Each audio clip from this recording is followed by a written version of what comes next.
Assalamualaikum warahmatullahi wabarakatuh. Perkenalkan, nama saya Bayu Diana dari D3 Manajemen Informatika. Di sini kami akan menjelaskan mengenai startup yang akan kami bangun, yaitu Social Media Management atau SMM Adminer. Kami dari tim 2 atau Team yang beranggotakan saya sendiri, Bayu Diana, kemudian Alvina Wiwit Utami, kemudian Aren Kurnia, dan Awesti Winanjar, dan Indah Mentari. Langsung saja ke pembahasan atau presentasi yang pertama, bab 1 dan bab 2 yang akan disampaikan oleh Alvina Wiwit Utami. Kepada Alvina dipersilakan.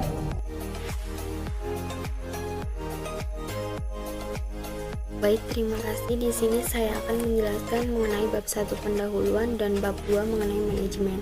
Poin pertama dari pendahuluan yaitu ada latar belakang. Latar belakang dari layanan jasa isoman yaitu adanya perkembangan teknologi sekarang yang sangat pesat ya, terutama perkembangan di media sosial sekarang ini.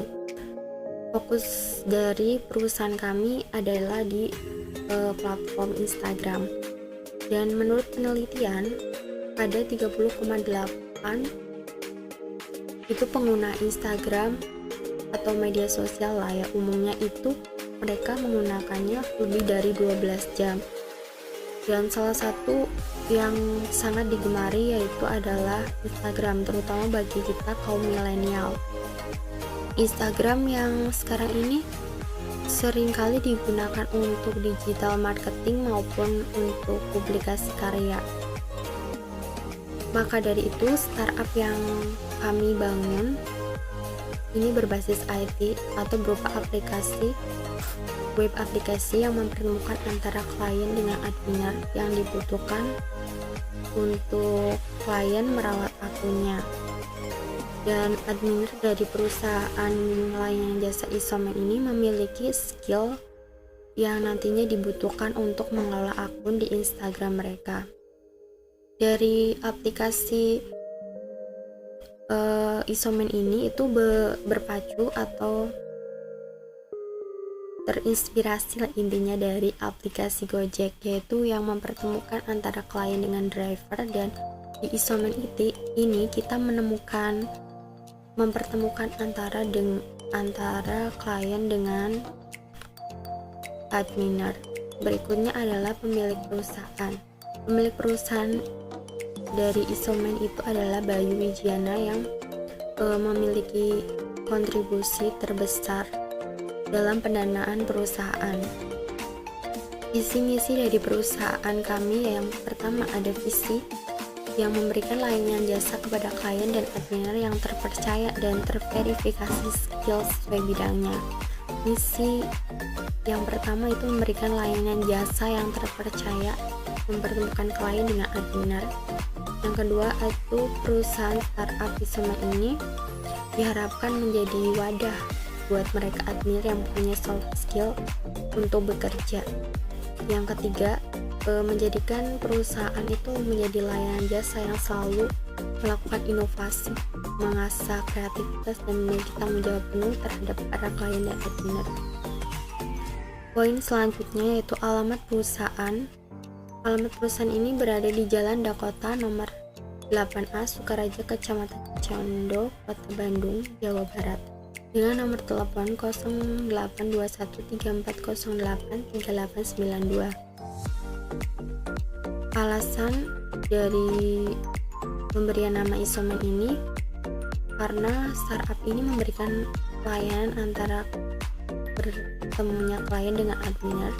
Contohnya pada media sosial Instagram yang banyak digunakan oleh orang-orang sekarang ini, dan akun yang dikelola oleh Isoman ini bisa membuat konten-konten yang menarik sehingga menarik banyak pelanggan bagi para klien yang menggunakan jasa Isoman. Berikutnya bab 2 mengenai manajemen. Dalam manajemen ini terdapat poin-poin diantaranya ada struktur modal atau modal dasar yang dijelaskan dalam nilai nominal PT yang disebut dalam anggaran atau AD. Ya, meskipun UE PT menentukan modal dasar PT dengan minimal berjumlah 50 juta, ketentuan ini sudah diatur dalam Peraturan Nomor 29 Tahun 2016 tentang perubahan modal dasar perseroan terbatas. Perusahaan kami ini telah mencantumkan modal dasar sebagai landasan dan sebagai salah satu syarat berdirinya perusahaan. Yang poin berikutnya adalah ada modal disetor. Modal yang disetor ini adalah modal perseroan yang dianggap real karena telah benar-benar disetor ke dalam PT. Berikutnya adalah struktur organisasi dari layanan jasa Isoman. Berikut ini ada CEO yang dipegang oleh Bayu Wijiana, kemudian ada CTO yang dipegang oleh Indah Mentari, kemudian di sini ada Application Development yang dipegang oleh Aren Kurnia, dan di bawahnya dia ada Sistem Analisis, Sistem Engineer, Application Development. Berikutnya ada IT Management yang dipegang oleh Alvina Utami. Di bawahnya ada Enterprise Architect, kemudian ada IT Project Manager, dan ada Business Analysis. Kemudian selanjutnya ada IT Security yang dipegang oleh AWS Winanjar. Kemudian di bawahnya ada Cyber Security, Information Security. Selanjutnya ada User Support Service yang di bawahnya ada Technical Support dan IT Support.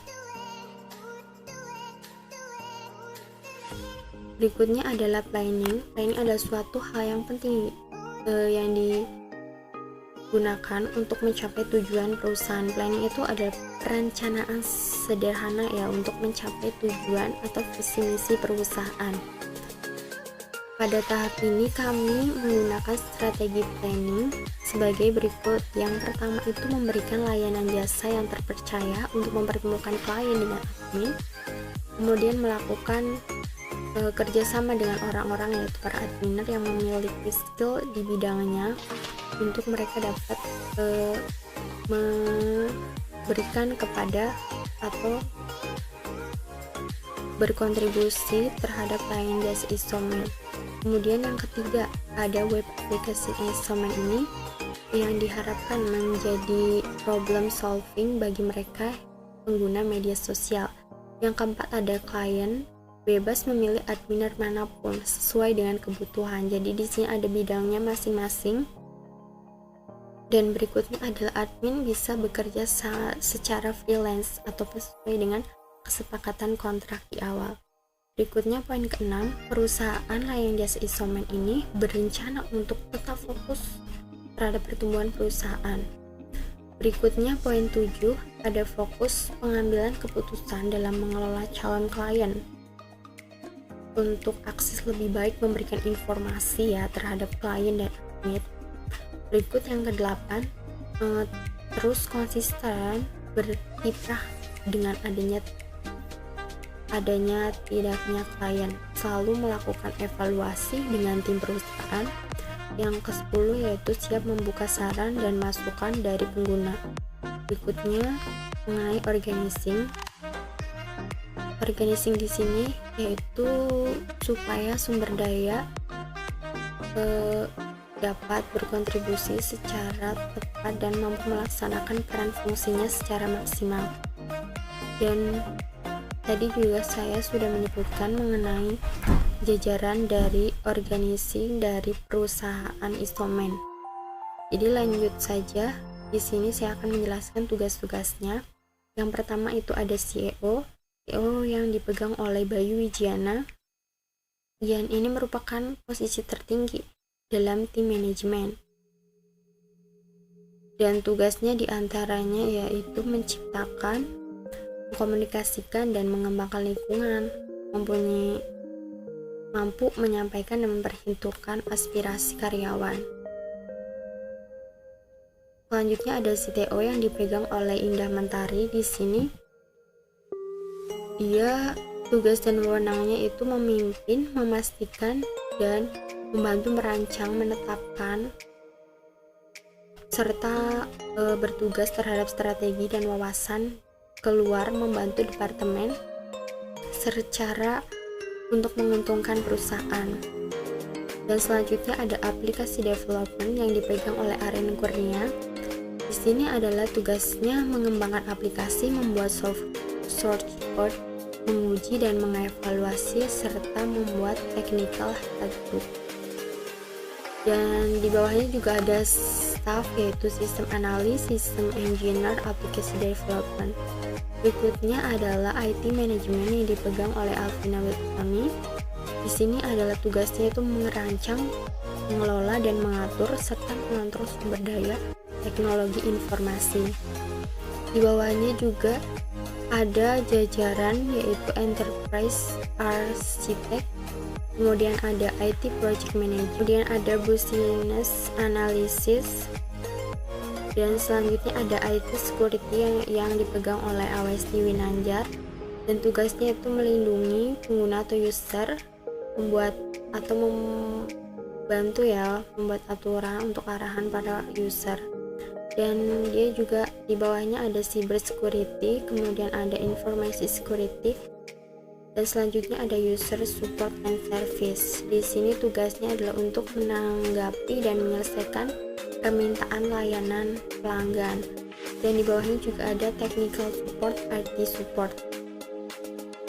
Selanjutnya di sini adalah controlling. Adanya controlling itu untuk melakukan pengawasan terhadap kinerja di perusahaan atau layanan jasa Isoman. Dan berikut ini diagram controlling dari perusahaan Isoman. Di sini yang paling tinggi itu ada CEO. CEO ini mengawasi CPO, kemudian CPO ini memberikan laporan kepada CEO. Dan di bawah CTO ini ada bawahan jajaran yaitu aplikasi development, IT management, IT security, dan user support service yang nantinya memberikan laporan kepada CTO. Dan aplikasi development, IT management, IT security, dan user support service ini mengawasi bawahannya yaitu dari sistem analisis, dari application development, sistem engineer, application development, dan IT management ini juga mengawasi bawahannya yaitu enterprise architect, kemudian IT project manager, business analysis, dan IT security juga demikian. Dia mengawasi cyber security, information security, dan user support dan service itu juga mengawasi technical support dan IT support. Demikian penjelasan mengenai bab 1 dan bab 2. Terima kasih, saya kembalikan ke moderator. Terima kasih kepada Alvina Wetami yang telah menyampaikan penjelasan. Selanjutnya bab 3 dan bab 4 akan disampaikan oleh Aren Kurnia. Kepada Aren Kurnia dipersilakan. Baik, Assalamualaikum warahmatullahi wabarakatuh. Di sini saya akan menjelaskan laporan bab 3 sumber daya manusia. Pertama, rekrutmen. Dalam proses rekrutmen sumber daya manusia pada perusahaan, kami mengukur dan mempertimbangkan terlebih dahulu dari aspek berikut. Pertama, identifikasi kebutuhan tenaga kerja. Memahami kebutuhan tenaga kerja di perusahaan tentunya poin paling pertama yang perlu disiapkan dalam proses rekrutmen. Kebutuhan tersebut misalnya datang dari keinginan perusahaan untuk melebarkan bisnisnya dan membutuhkan orang-orang yang kompeten. Selanjutnya yaitu membuat rencana perekrutan. Setelah HR mengetahui apa kebutuhan perusahaan, tugas selanjutnya adalah untuk merancang rencana perekrutan. Rencana yang dimaksud mencangkup pembuatan job description, job specification, termasuk juga perencanaan rentang waktu cost pihak yang terlibat selama proses rekrutmen berlangsung. Perencanaan yang baik dapat memberikan efisiensi selama proses berjalan, khususnya jika dikejar waktu. Penyaringan kandidat. Setelah mendapat CV dari para kandidat, tentunya HR harus melakukan penyaringan siapa yang perlu diambil untuk menuju proses berikutnya, yaitu interview dengan pihak kepentingan di perusahaan. Hal yang diperhatikan dalam penyaringan kandidat tentu saja kecocokan spesifikasi yang dibutuhkan oleh perusahaan dengan yang ada di dalam diri karyawan. Terkadang ada tipe orang yang kurang bisa menggambarkan keahliannya secara tertulis melalui CV. Maka dari itu, saringlah CV karyawan secara baik-baik agar Anda dapat memilih orang yang tepat untuk diajak bertemu dengan sesi interview. Selanjutnya yaitu interview karyawan baru. Pada proses ini, perekrutan dan kandidat bertemu dan berbincang secara langsung dengan tujuan perekrut mendapatkan informasi lebih dari kandidat-kandidat tersebut. Informasi tersebut intinya akan diolah oleh HR dan pihak terkait, user, manager, dan direktur, agar dapat disaring lagi mana kandidat yang ingin dipekerjakan di perusahaan. Selanjutnya yaitu job offering dan hiring. Ketika perusahaan sudah memutuskan kandidat mana yang ingin dipekerjakan, akhirnya sampailah pada tahap job offering. Biasanya berkas yang digunakan adalah offering letter yang berisi job description, hak dan tanggung jawab karyawan termasuk besarnya gaji yang ditawarkan perusahaan. Selain itu, offering letter juga bisa berisi mengenai syarat dan ketentuan detail untuk bergabung di perusahaan tersebut. Apabila kandidat setuju dengan syarat dan kondisi yang ditawarkan oleh perusahaan, maka karyawan bisa menandatangani offering letter tersebut dan secara resmi menandakan bahwa kandidat berhasil direkrut. Onboarding karyawan baru.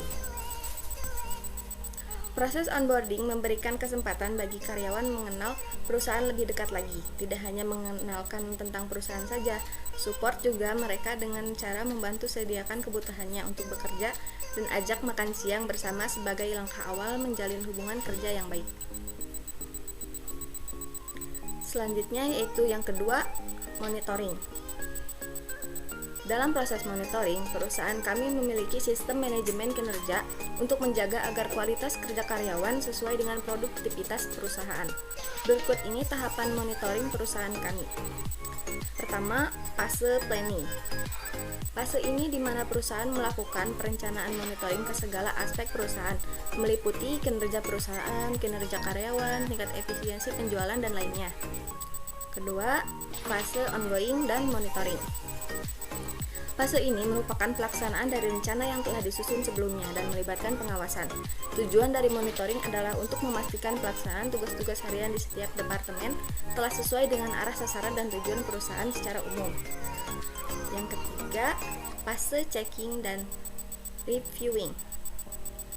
Fase setelah dilakukan monitoring, maka akan ditemukan masalah-masalah yang nantinya pimpinan akan mengambil keputusan agar masalah dapat teratasi. Bab 3 selesai, sekarang bab 4, yaitu tentang marketing. Yang pertama ada product profile. Nah, product profile perusahaan kami yaitu perusahaan startup yang akan kami bangun bergerak dalam bidang layanan jasa berupa aplikasi atau web application yang mempertemukan klien dengan adminer yang mereka butuhkan untuk merawat akun media sosialnya. Ini logonya, logo Isomen. Di sini apakah ada yang malas untuk mengurus akun media sosialnya? Hubungi kami, Isomen. Nah, di sini adapun kegunaan atau tujuan dari web application Isomen ini adalah sebagai berikut. 1. Di web application Isomen nantinya akan ada tampilan home dan login, register untuk user, halaman menu utama Isomen, yaitu Isomen Pay, Search Admin, Kontak Admin. Search Admin untuk para klien yang mengunjungi web application Isomen bisa mencari admin-admin terbaik sesuai kebutuhan para klien. Jadi di situ bisa memilih mau pakai admin yang mana. Nah, yang ketiga, employment contract. Sebagai persetujuan kontrak kerja adminar dengan klien, kontrak kerja bisa berdasarkan bulan atau tahun sesuai kesepakatan klien dengan adminar. Jadi di situ penandatanganan kontrak. Yang kedua yaitu marketing mix. Dan di sini bagi lagi menjadi produk, price, promotion. Nah, di sini produk. Perusahaan startup yang akan kami bangun di bidang layanan jasa. Jadi tidak menghasilkan sebuah produk atau barang, hanya saja layanan jasa yang ditawarkan dalam web application Isomen. Kami berupa para adminer yang mendaftarkan diri di web application Isomen yang sesuai kriteria klien. Price. Layanan jasa yang kami sediakan mempunyai harga dan promo terbaik. Untuk menarik klien, perusahaan kami akan mengadakan event sebulan sekali di tanggal tertentu kepada klien bisa berkesempatan mendapatkan tawaran menarik berupa potongan harga maupun bonus desain kreatif sesuai permintaan. Promotion. Strategi mengenai bagaimana layanan jasa Isomen ini dapat dikenal oleh semua orang melalui beberapa cara, yaitu advertising, iklan. Beriklan dapat dilakukan melalui media berikut. 1. Aplikasi Instagram, Facebook, WhatsApp. Di Instagram bisa melakukan pemasangan iklan di beranda dan di IG Story, dan beranda Facebook dengan semenarik mungkin. Di aplikasi WhatsApp bisa dilakukan di Story WA, dan pemasangan hasil testimoni klien. Beriklan melalui siaran radio agar semua masyarakat bisa mengetahui. Itu sebagai promosi dari Isomen. Personal selling. Lebih mengenalkan terlebih dahulu kepada kerabat, teman dekat, atau kepada pelajar dan mahasiswa yang ingin bekerja freelance bisa bergabung dengan mendaftarkan diri di web application Isomen. Open house di perusahaan kami melalui media cetak seperti koran dan majalah di desa. Place untuk tempat transaksi. Pengajian adminar dilakukan via transfer antara bank maupun e-wallet oleh klien ke adminar.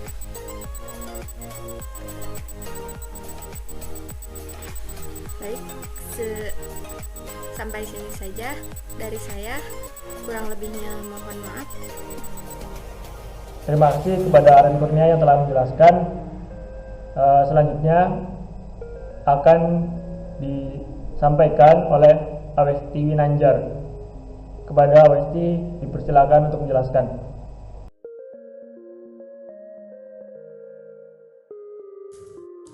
Baik, saya Awesti Winanjar dari anggota kelompok 2 akan melanjutkan pembahasan mengenai bab 5 dan bab 6. Untuk bab 5 sendiri yaitu membahas tentang statistik. Di 5.1 yaitu market share. Pengertiannya, market share atau biasa disebut dengan pangsa pasar adalah persentase dari total penjualan dalam suatu industri yang dihasilkan oleh perusahaan tertentu. Jadi, pangsa pasar dihitung dengan mengambil penjualan selama periode tersebut dan membaginya dengan total penjualan industri selama periode yang sama. Market share itu sendiri rumusnya yaitu pendapatan perusahaan dibagi dengan pendapatan total industri dikali 100%. Di tahun pertama market share, pendapatan perusahaan Isomen mendapatkan pendapatan sebesar 217 juta dibagi dengan total industri yaitu 1.800.000.000 dikali 100%. Jadi pangsa pasar persentasenya di tahun pertama yaitu 12%. Kemudian market share di tahun kedua perusahaan Isoman mendapatkan pendapatan sebesar Rp311.650.000 dibagi dengan pendapatan total industrinya yaitu Rp2.400.000.000 dikali dengan 100%. Jadi pangsa pasar di tahun kedua yaitu persentasenya 12,99%. Untuk market share tahun ketiga, pendapatan perusahaan Isoman mendapatkan suatu pendapatan sebesar Rp432.800.000 dibagi dengan pendapatan total industrinya yaitu Rp2.560.000.000 dikali dengan 100%. Jadi persentase pangsa pasar di tahun ketiga yaitu sebesar 16,9%. Berdasarkan rumus market share di atas, ditemukan bahwa perusahaan berhasil menguasai 12% di tahun pertama, 12,9% di tahun kedua, dan 16,9% di tahun ketiga. Nah, yang selanjutnya di poin 5.2 itu ada trend analisis.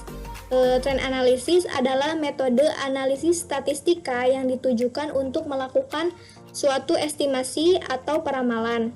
Trend analisis dilakukan dengan cara membandingkan data dari waktu ke waktu untuk melihat hasil yang konsisten.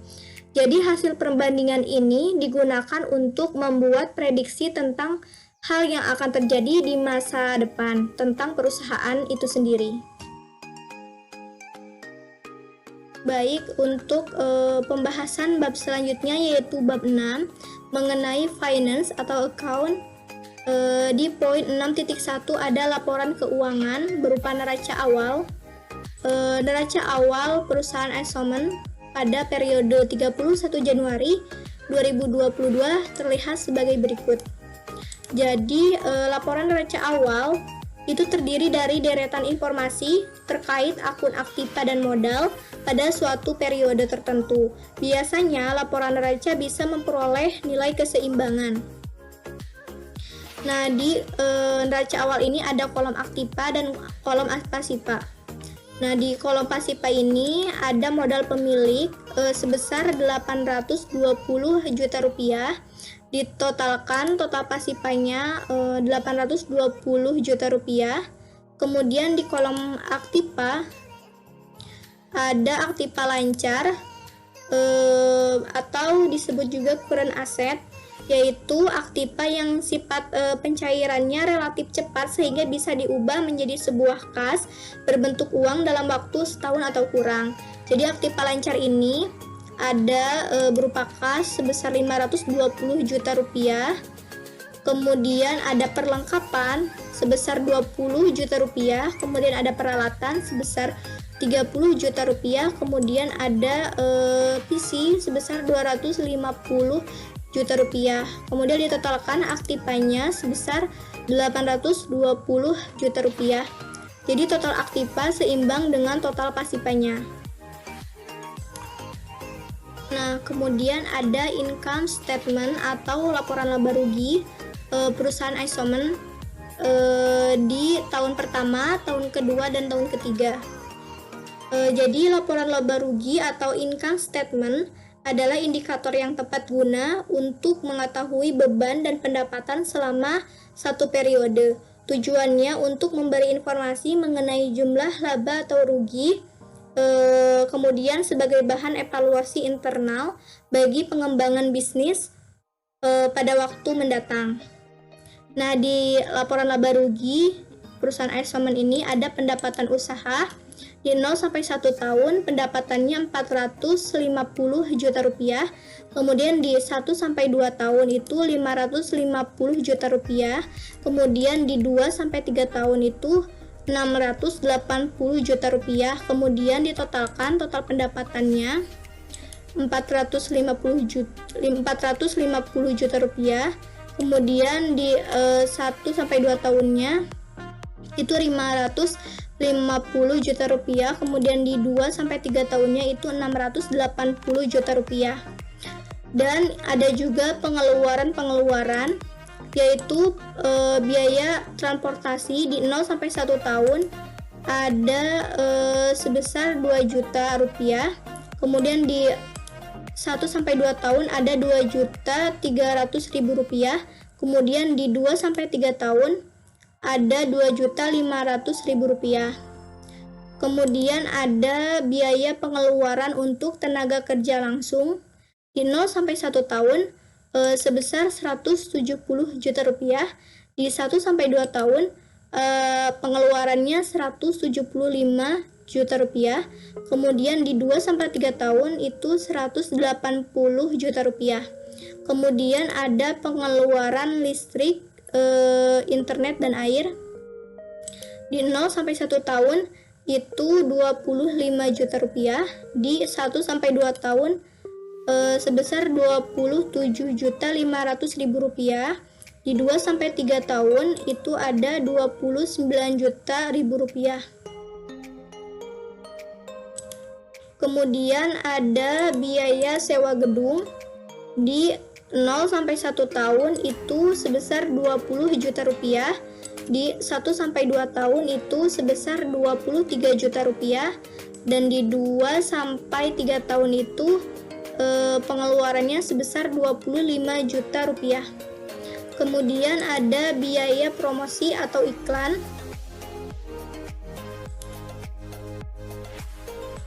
Pengeluaran biaya promosi ini di 0 sampai 1 tahun 15 juta rupiah. Di 1 sampai 2 tahun itu 10 juta rupiah. Di 2 sampai 3 tahun sebesar 10 juta rupiah. Kemudian ada biaya perlengkapan di 0 sampai 1 tahun sebesar 500.000 rupiah. Kemudian di 1 sampai 2 tahun itu 550.000 rupiah. Di 2 sampai 3 tahun sebesar 700.000 rupiah. Kemudian total pengeluarannya dijumlahkan. Total pengeluaran di 0 sampai 1 tahun itu 232.500.000 rupiah. Kemudian di 1 sampai 2 tahun total pengeluarannya yaitu 238.350.000 rupiah. Kemudian di 2 sampai 3 tahun pengeluarannya totalnya sebesar 247.200.000 rupiah. Kemudian ada laba bersih sebelum pajak. Laba bersih sebelum pajak yaitu total pendapatan dikurangi total pengeluaran. Jadi laba bersih sebelum pajak di 0 sampai 1 tahun itu sebesar 217.500.000 rupiah. Kemudian laba bersih sebelum pajak di 1 sampai 2 tahun itu sebesar 311.650.000 rupiah. Kemudian di 2 sampai 3 tahunnya sebesar 432.800.000 rupiah. Nah, baik, yang tadi neraca awal, kemudian income statement sudah dibahas. Kemudian kita membahas mengenai arus kas dari perusahaan Isoman itu sendiri. Jadi arus kas yang dihasilkan dari aktivitas operasi adalah laporan yang menunjukkan arus kas masuk dan keluar yang terkait dengan operasional pada periode tertentu. Ini arus kas perusahaan Isoman periode tahun pertama, tahun kedua, dan tahun ketiga. Arus kas aktivitas operasinya yaitu ada laba sebelum pajak di 0 sampai 1 tahun sebesar 217.500.000 rupiah. Di 1 sampai 2 tahun itu laba sebelum pajaknya 311.650.000 rupiah. Kemudian di 2 sampai 3 tahun laba sebelum pajaknya 432.800.000 rupiah. Kemudian ada penyesuaian laba bersih menjadi kas bersih yang digunakan untuk aktivitas operasi. Di sini ada penyusutan PC yaitu di 0 sampai 1 tahun sebesar 2.500.000 rupiah. Itu didapat dari pembelian PC sebesar 250 juta rupiah dikali 1 dibagi 100, jadi totalnya 2.500.000 rupiah. di 1 sampai 2 tahun itu sebesar Rp2.500.000, di 2 sampai 3 tahun juga sama Rp2.500.000. Kemudian kas bersih dari aktivitas operasi itu penjumlahan dari laba bersih sebelum pajak dan penyusutan visinya. Jadi kas bersih dari aktivitas operasi sebesar Rp220 juta di 0 sampai 1 tahun. Kemudian di 1 sampai 2 tahunnya itu kas bersihnya Rp314.150.000. Kemudian di 2 sampai 3 tahunnya kas bersih itu Rp435.300.000. Kemudian ada kenaikan atau penurunan bersih kas dan bank di 0 sampai 1 tahun itu sebesar Rp220 juta. Kemudian di 1 sampai 2 tahunnya itu Rp314.150.000. Kemudian di 2 sampai 3 tahunnya itu kenaikan atau penurunan bersih kas dan banknya Rp435.300.000. Kemudian ada kas dan bank awal tahun di 0 tahun. Kas dan bank awal tahun itu di 0 tahunnya sebesar Rp520 juta. Di 0 sampai 1 tahunnya juga sama Rp520 juta. Kemudian di 1 sampai 2 tahunnya itu jadi Rp740 juta. Kemudian di 2 sampai 3 tahunnya itu sebesar Rp1.054.150.000. Kemudian ada kas dan bank akhir tahun di 0 tahunnya itu Rp520 juta. Kemudian di 0 sampai 1 tahunnya itu sebesar Rp740 juta. Kemudian di 1 sampai 2 tahunnya itu sebesar Rp1.054.150.000. Kemudian di 2 sampai 3 tahunnya itu ada sebesar Rp1.489.450.000. Itu arus kas perusahaan Eisomen di tahun pertama, tahun kedua, dan tahun ketiga. Nah, kemudian ada neraca 3 tahun dari perusahaan Eisomen. Di bagian neraca 3 tahun ini ada aktiva, yaitu berupa kas di 0 tahunnya itu sebesar Rp520 juta. Di 0 sampai 1 tahunnya itu sebesar Rp740 juta. Kemudian di 1 sampai 2 tahunnya sebesar Rp1.054.150.000. Kemudian di 2 sampai 3 tahunnya sebesar Rp1.449.450.000. Kemudian ada perlengkapan di 0 tahunnya sebesar Rp20 juta. Kemudian di 0 sampai 1 tahunnya masih sama Rp20 juta. Kemudian di 1 sampai 2 tahunnya sebesar Rp20 juta. Kemudian di 2 sampai 3 tahunnya sebesar Rp20 juta. Kemudian ada peralatan di 0 tahunnya sebesar Rp30 juta. Di 0 sampai 1 tahun masih sama Rp30 juta. Di 1 sampai 2 tahun Rp30 juta. Kemudian di 2 sampai 3 tahun sebesar Rp30 juta. Kemudian ada PC atau personal komputer di 0 tahunnya itu sebesar Rp250 juta. Di 0 sampai 1 tahunnya masih sama Rp250 juta. Di 1 sampai 2 tahun itu sebesar Rp250 juta. Kemudian di 2 sampai 3 tahunnya Rp250 juta. Kemudian ada akumulasi penyusutan isinya, karena akumulasi berarti dia min 2.500.000. Kemudian di tahun pertama sampai tahun keduanya itu min 2.500.000 rupiah dikali 2, karena itu di tahun kedua, jadi totalnya sebesar 5 juta, min 5 juta. Kemudian di tahun kedua sampai tahun ketiga itu didapat dari min Rp2.500.000 dikali 3 karena di tahun ketiga, yaitu sebesar min Rp7.500.000. Kemudian ditotalkan total aktivanya di 0 tahun sebesar 820 juta rupiah, kemudian di 0 sampai 1 tahunnya sebesar 1.037.500.000 rupiah, kemudian di 1 sampai 2 tahunnya sebesar 1.349.150.000 rupiah, kemudian di 2 sampai 3 tahunnya sebesar 1.781.950.000 rupiah. Kemudian ada kolom pasifah, yaitu modal pemiliknya di 0 tahun itu sebesar 820 juta rupiah.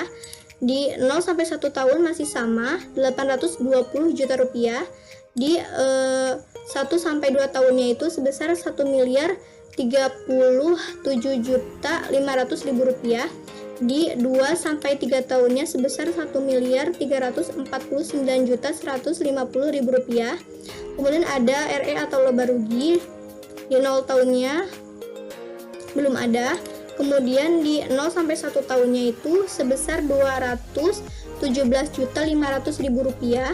Kemudian di 1 sampai 2 tahunnya sebesar 311.650.000 rupiah. Kemudian di 2 sampai 3 tahunnya sebesar 432.800.000 rupiah. Kemudian ada total pasifa.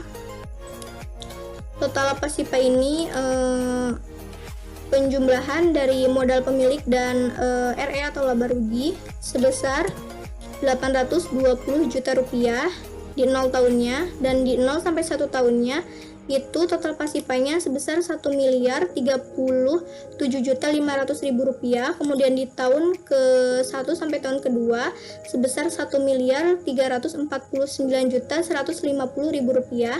Kemudian di 2 sampai 3 tahunnya sebesar 1.781.950.000 rupiah total pasifanya. Nah, IRR ini, internal rate of return, adalah indikator tingkat efisiensi dari sebuah investasi. Singkatnya, apabila perhitungan IRR menunjukkan angka lebih besar daripada modal yang dikeluarkan, jangan ragu untuk melakukan suatu investasi. Begitu pula sebaliknya, jika hasil perhitungan IRR kurang dari biaya modal, sebaiknya hindari investasi tersebut. Kemudian dari tujuan atau kelebihan IRR ini, dengan metode perhitungan IRR, kita bisa mengetahui apakah investasi yang dilakukan layak atau tidak. Kemudian metode ini juga memperhitungkan arus kas masuk di kemudian hari untuk pengambilan modal investasi. Jadi IRR ini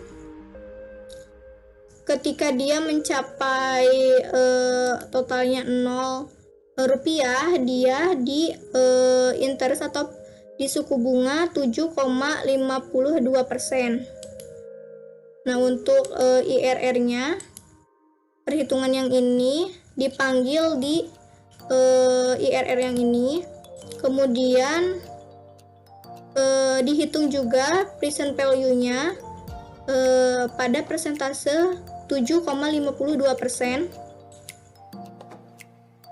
Yang ini. Kemudian di present value kedua juga dihitung juga IRR-nya. Kemudian di present value ketiga juga dihitung, diakumulasikan dengan present value yang ketiga dengan IRR-nya, IRR tahun ketiganya. Nah, kemudian didapatlah sigma present value dari IRR sebesar 7,52% itu, yaitu 820 juta rupiah. Jadi yang ini IRR rupiahnya itu sigma present value di IRR 7,52%, yaitu 820 juta rupiah dikurangi modal usahanya, modal perusahaannya sebesar 820 juta rupiah, maka hasilnya IRR ini berupa 0 rupiah. Nah, untuk mendapatkan IRR di angka 0 rupiah, itu caranya di Excel bisa masuk ke data analyst, ada data, terus what if analyst, pilih goal seek, kemudian selnya itu di IRR 0 rupiahnya, kemudian to value-nya kasih 0, kemudian diisi by change-nya itu IRR persentasenya. Kemudian kita dapatkan value-nya atau IRR rupiahnya sebesar 0 rupiah.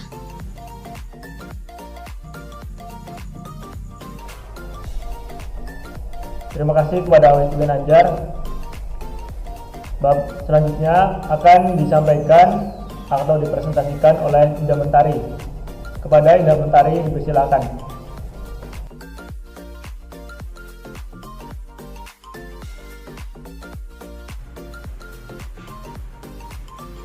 Baik, assalamualaikum warahmatullahi wabarakatuh.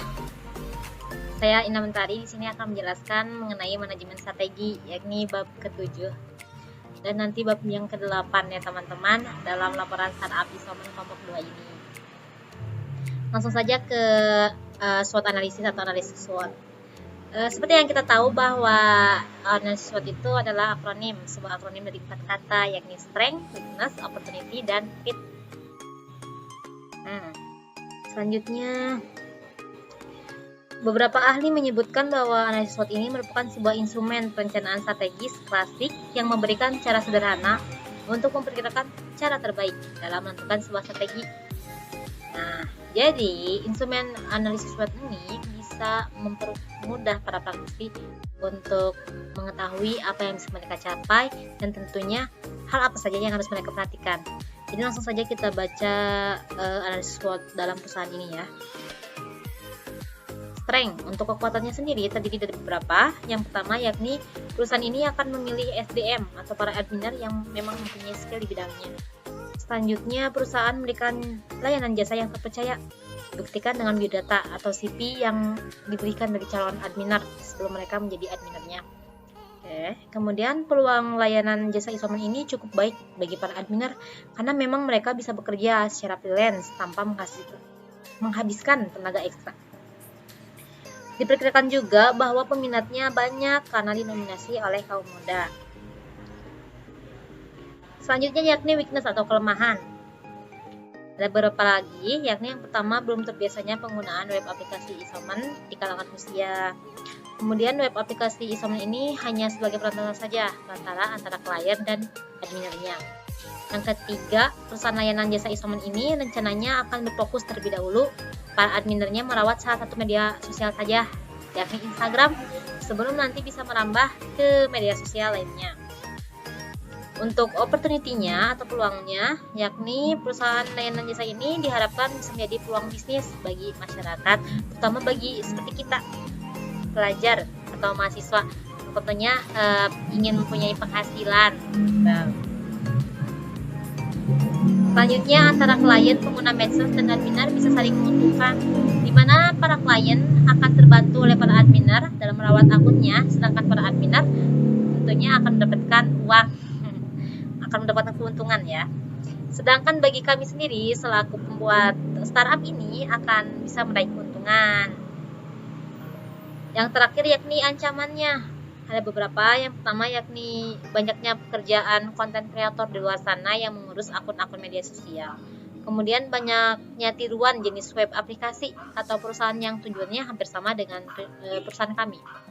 Yang terakhir yakni serangan hacker terhadap sistem. Berlanjut kepada bisnis polisi atau kebijakan bisnis. Bisa dibaca di sini bahwa kebijakan bisnis itu adalah sebuah pedoman yang dikembangkan oleh organisasi atau perusahaan untuk mengatur tindakannya. Nanti mereka akan menentukan batas-batas di mana keputusan harus dibuat. Kebijakan bisnis juga berkaitan dengan perolehan sumber daya, yang mana nanti sumber daya ini akan membantu organisasi dalam mencapai tujuannya. Contohnya seperti ini. Nama instrumen sendiri harus terlebih dahulu terdaftar di pemerintah pusat. Supaya apa? Supaya mendapatkan perlindungan usaha perusahaan badan usaha perdagangan. Nah, Peraturan Pemerintah Nomor 43 Tahun 2011 tentang tata cara pengajuan dan pemakaian persoalan terbatas atau PT ini adalah akta pendirian. Akta pendirian ini merupakan hal utama jadinya, di mana di dalam akta tersebut nantinya akan disebutkan mulai dari domisili usaha, bidang usaha, hingga persentase kepemilikan saham tiap pendiri dan pemegang saham dari perusahaan yang dimiliki. Adapun jenis perizinannya ada beberapa. Yang pertama yakni surat izin gangguan atau HO. Surat HO ini ditujukan kepada pribadi atau badan di lokasi tertentu yang berpotensi menimbulkan bahaya kerugian dan gangguan ketentraman dan ketertiban umum, tidak termasuk kegiatan tempat usaha yang lokasinya telah ditunjuk oleh pemerintah pusat atau daerah. Yang kedua yakni surat pengesahan badan hukum dari Kementerian Hukum dan HAM. Jika sebuah perusahaan sudah mempunyai surat ini, maka bisa melanjutkan untuk mengurus dokumen legalitas yang lainnya. Selanjutnya yakni surat keterangan domisili perusahaan atau SKDP, kemudian BPJS Ketenagakerjaan, kemudian nomor pokok wajib pajak atau NPWP, dan yang terakhir tanda daftar perusahaan atau TDP. Baik, berlanjut dengan bab 8, kesimpulan dan saran. Yang pertama, kesimpulan. Kesimpulannya, salah satu media sosial yang sangat digemari oleh masyarakat, khususnya anak milenial pada saat ini adalah Instagram. Apalagi eksistensi Instagram kan saat ini benar-benar dipakai untuk berekspresi, bahkan bisa sebagai platform digital marketing. Nah, jadi oleh karena itu perusahaan kami akan menjadikan Instagram sebagai objek terpentingnya. Kemudian Instagram emang mudah digunakan oleh semua orang, tapi seringkali banyak pengguna Instagram yang punya kendala waktu sehingga mereka kurang bisa merawat akunnya. Oleh karena itu perusahaan kami adalah problem solving atau pemecah masalah atas masalah tadi yang tentunya berbasis di IT. Nah, aplikasi kami ini nantinya akan mempertemukan klien dengan adminer yang mereka butuhkan untuk merawat akunnya. Yang terakhir yakni saran. Yang pertama, pembahasan konsep bisnis ini masih berupa perencanaan, jadi belum diterapkan dalam bidang usaha sebelumnya. Selanjutnya, perlu dibuat web aplikasinya sebagai gambaran atau prototipe perusahaan Isoman. Dan yang terakhir, kami harapkan saran dan kritik dari kalian semua supaya dapat membangun laporan perusahaan ini ke depannya agar lebih baik lagi. Nah, segitu saja penjelasan dari bab 7 dan 8. Saya harap bisa dimengerti. Terima kasih. Terima kasih kepada Ida Mentari yang telah menjelaskan.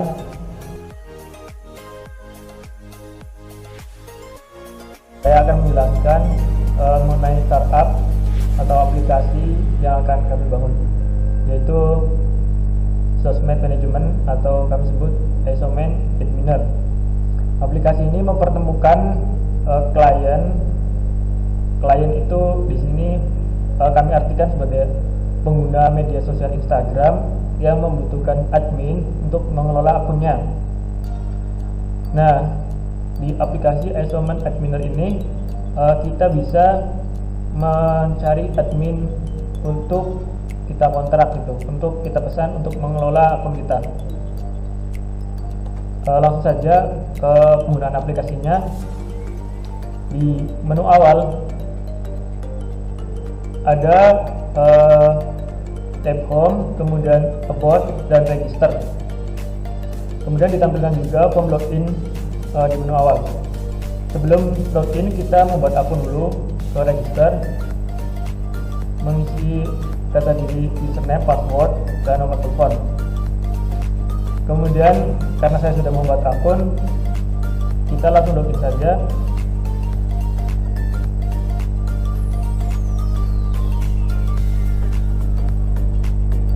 Oke, setelah login, di menu Isoman Adminer ada profile, search admin, dan your detail. Profile mengenai profil akun kita, bisa kita cek di button profile. Berisi data diri penggunanya, nama, nomor KTP, nomor telepon, dan alamat. Kemudian button home untuk kembali ke beranda awal. Kemudian di atasnya ada button logout untuk keluar dari aplikasi kita setelah selesai.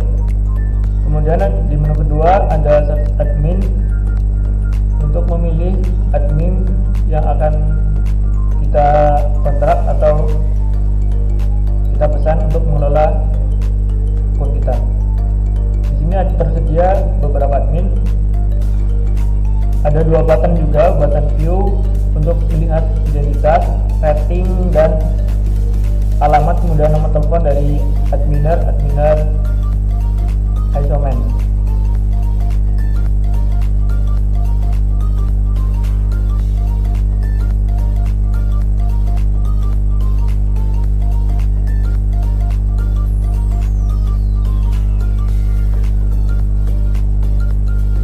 Kemudian apabila kita ingin memesan atau mengkontrak adminernya, kita button kontrak. Misal di sini saya mau mengkontrak Engel. Nah, langsung masukkan uangnya, uang pembayarannya. Misal di sini 1 juta. Kontrak. Pembayaran selesai, akan kembali ke menu awal. Kemudian di sini ada menu your bill atau admin yang sudah kita bayar untuk mengelola akun kita. Nah, di sini saya sudah mengkontak beberapa admin untuk mengelola akun-akun saya. Begitu juga nomor teleponnya untuk kita hubungi apabila diperlukan.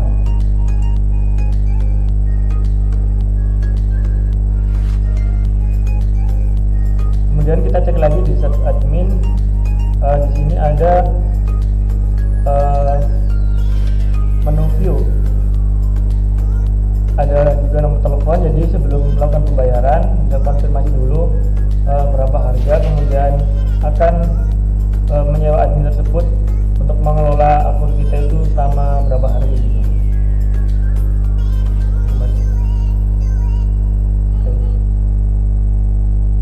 Ya, kemudian di sini ada menu Isoman Pay. Ini sistemnya seperti Shopify, jadi bisa kita top up. Namun bisa juga untuk melakukan pembayaran. Kalau tadi kan, nah pembayarannya sebenarnya bisa dilakukan di sini. Sebenarnya ada button lagi, button pembayaran dengan Shopify gitu, dengan Isoman Pay. Bisa di sini juga, atau di menu pemesanan admin juga saat kita mengkontrak contoh. Nah, kemudian di sini masukkan uang, atau ada opsi kedua di sini dengan Isoman Pay, namun masih kami kembangkan.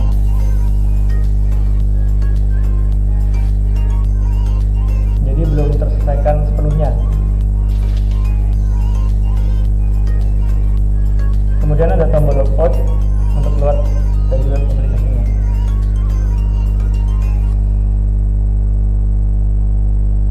Sekian dari kelompok kami. Apabila ada kekurangan, kami mohon maaf yang sebesar-besarnya. Assalamualaikum warahmatullahi wabarakatuh.